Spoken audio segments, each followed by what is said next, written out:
Les filles aujourd'hui n'ont pas conscience de tout le travail qui a été fait avant pour qu'elles en arrivent où elles sont aujourd'hui.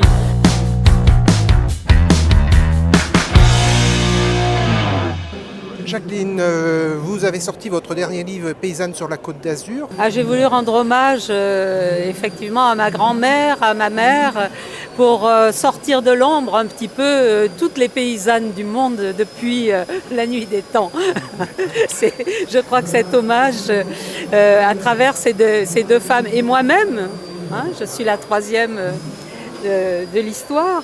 Je crois vraiment que c'est un hommage à leur rendre parce que dans l'ombre, elles ont toujours œuvré dans des conditions difficiles et tiré les exploitations vers le haut.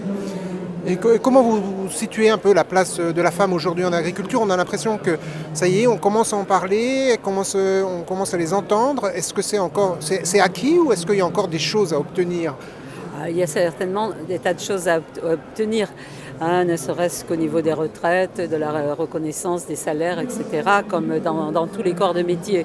Il y a beaucoup de choses à obtenir. Mais si on compare avec mon parcours, qui est le dernier des trois, le plus récent, et quand je vois les jeunes femmes aujourd'hui agricultrices, c'est un autre monde, c'est ce dont on rêvait, nous, c'est ce qu'on avait envie de construire. Et aujourd'hui, quand je les vois dans les syndicats, prendre la parole, s'investir, avoir des idées nouvelles, aller vers l'avenir, c'est merveilleux parce qu'elles peuvent s'exprimer, elles peuvent le faire.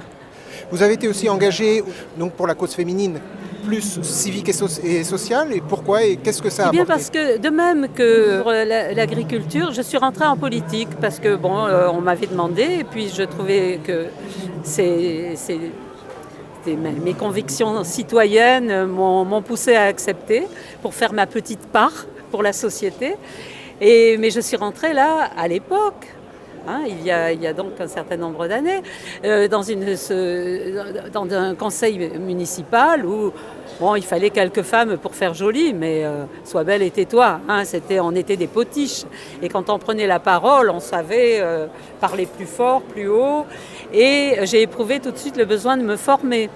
Parce que contrairement aux hommes, moi je n'y connaissais rien en installation électrique. Mais beaucoup d'hommes n'y connaissent rien aussi, mais ça ne les dérange pas. Et j'ai connu comme ça cet organisme qui faisait de la formation de femmes élues. Alors l'Union féminine civique et sociale, c'est une association qui avait été fondée en 1925, qui était catholique au départ, puis ensuite il y a eu différentes scissions. Mais quand moi j'y suis rentrée dans les années 90, on va dire, c'était une association qui travaillait à la fois sur la défense du consommateur. Ça a donné l'UFC Que Choisir d'ailleurs, ça a été une des branches, pour essayer de faire en sorte que les femmes s'investissent plus dans les conseils municipaux. Alors aujourd'hui elles y sont. Il a fallu pour ça passer par des quotas. Qu'on soit pour ou contre, c'était une étape indispensable. Mais aujourd'hui, elles y sont. Et beaucoup de choses ont été faites, sont aujourd'hui le résultat de combats qui ont été menés avant et beaucoup sur le plan associatif. Voilà, moi j'ai rencontré cette association qui travaillait aussi dans la défense de l'environnement. Elle avait une reconnaissance d'ailleurs d'État. Et ça m'a permis de me former, en fait. Voilà. Aujourd'hui, malheureusement, elle n'existe plus. Mais elle n'existe plus depuis ce siècle. Elle a quand même traversé tout le XXe siècle. Vous parliez tout à l'heure des quotas. Est-ce que c'est quelque chose qui devrait également se mettre en place dans toutes les organisations agricoles ou pas? Parce que c'est considéré comme positivement et négativement à la fois, les quotas.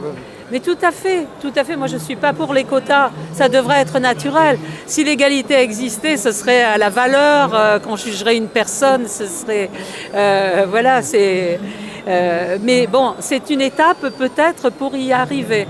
Parce que tant qu'il n'y aura pas de femmes, enfin à l'époque, tant qu'il n'y avait pas beaucoup de femmes dans les conseils municipaux, c'était très difficile pour elle de prendre la parole. J'ai fait partie des fondateurs d'un syndicat CIVAM dans les Alpes-Maritimes. Mais quand il a fallu mettre en place le bureau, je n'étais qu'épouse d'exploitant. Donc je ne pouvais pas représenter auprès des interlocuteurs qui étaient les organismes agricoles, par exemple, je ne pouvais pas représenter l'agriculture. Je n'étais pas légitime pour ça, tout simplement. Voilà. Vous savez, les filles aujourd'hui, moi j'ai une petite fille qui a une vingtaine d'années, les filles aujourd'hui n'ont pas conscience de tout le travail qui a été fait avant pour qu'elles en arrivent où elles sont aujourd'hui. Parce que vraiment la liberté des femmes aujourd'hui existe quand même. Alors il faut qu'elles s'investissent davantage, mais elles le font, je crois, et ce qu'il faut, c'est qu'elles se battent, qu'elles continuent à se battre pour obtenir leurs droits. L'égalité, parce qu'on a quand même une convention des droits de l'homme, il ne faut pas oublier, et c'est de l'homme et de la femme. Tant qu'il n'y aura pas cette égalité, les droits de l'homme seront vains.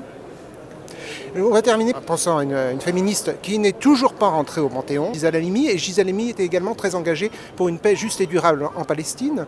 Et vous, justement, cultivez des oliviers. Et l'olivier, c'est le symbole de la paix. Et vous avez écrit un livre également sur l'olivier en Palestine. J'ai eu la grande chance de travailler en Palestine, en aidant à la création de coopératives de femmes, pour leur apprendre à travailler l'olive selon les normes internationales, parce qu'il y avait un travail qui était fait, mais très artisanal, qui ne passait pas les frontières, qui n'obéissait pas aux normes. Donc j'ai travaillé avec ces femmes en Palestine et j'ai découvert vraiment un univers dont on m'avait parlé, puisqu'on travaillait avec un technicien agricole qui travaillait, qui me racontait, mais tant qu'on n'a pas vu, tant qu'on n'y est pas allé, on ne sait pas ce que c'est que vivre depuis maintenant plusieurs générations, vivre derrière des barbelés, vivre enfermé, condamné à la réclusion, à vie, naître condamné. Ça, c'est une chose qu'on ne peut pas imaginer tant qu'on ne l'a pas vu, tant qu'on n'a pas parlé avec ces gens, tant qu'on n'a pas travaillé avec eux.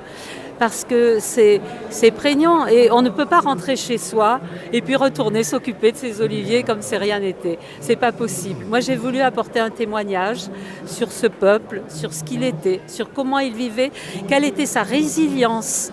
Parce qu'il y a une volonté, à défaut de s'en sortir vers l'extérieur, eh bien de se former chez eux, d'appliquer de nouvelles méthodes, de se perfectionner. Il y a une telle volonté, et tout ça avec beaucoup d'humour, d'autodérision. On n'est jamais dans le mélo, on n'est jamais dans le pathos plutôt. Et voilà, j'ai voulu témoigner pour montrer que il n'y a pas du blanc et du noir, il faut sortir du manichéisme et puis aller vers les gens, les connaître, pour pouvoir non pas les juger, mais les accepter tels qu'ils sont et les aider à avoir leur place dans l'égalité du monde, c'est ça. Et donc ce livre, c'est quel est le titre de ce livre? C'est Les oliviers de Palestine. D'accord. L'olivier étant un arbre de paix. Et vous voyez, il continue à pousser derrière les murs. Et en fait, rien n'est simple. C'est un peu comme l'agriculture. C'est pas blanc ou noir. C'est plus compliqué. C'est toujours plus complexe que ce qu'on en pense. C'est toujours plus complexe. Et je crois vraiment que notre devoir d'être humain, je dis bien d'être humain sur Terre, et j'en parle en tant que paysanne, puisque nous avons les pieds vraiment dans la terre, dans la boue même. Et je crois que notre devoir, c'est plus de justice à travers le monde, de justice sociale. Aujourd'hui, être paysan, c'est plus être paysan chez soi, sur son petit hectare de terrain ou ses 100 hectares de terrain. On est paysan du monde, on est dans un contexte de mondialisation, on s'inscrit là-dedans, qu'on le veuille ou non. Le marché est mondial et on est dans ce marché. Alors il faut vraiment qu'on pense pas qu'à nous, mais à cet équilibre qui est de plus en plus précaire et qui va bientôt s'effondrer. On le voit avec tous ces jeunes qui meurent en Méditerranée, qui ont transformé la Méditerranée en cimetière. C'est pas possible, c'est pas possible. Ça ne va qu'empirer. On le sait que ça ne va qu'empirer, alors il faut bien en prendre conscience. Et peut-être que nous, paysans, avons notre voix là-dedans. Merci beaucoup pour ce message d'espoir et puis de paix. Merci. Espérons.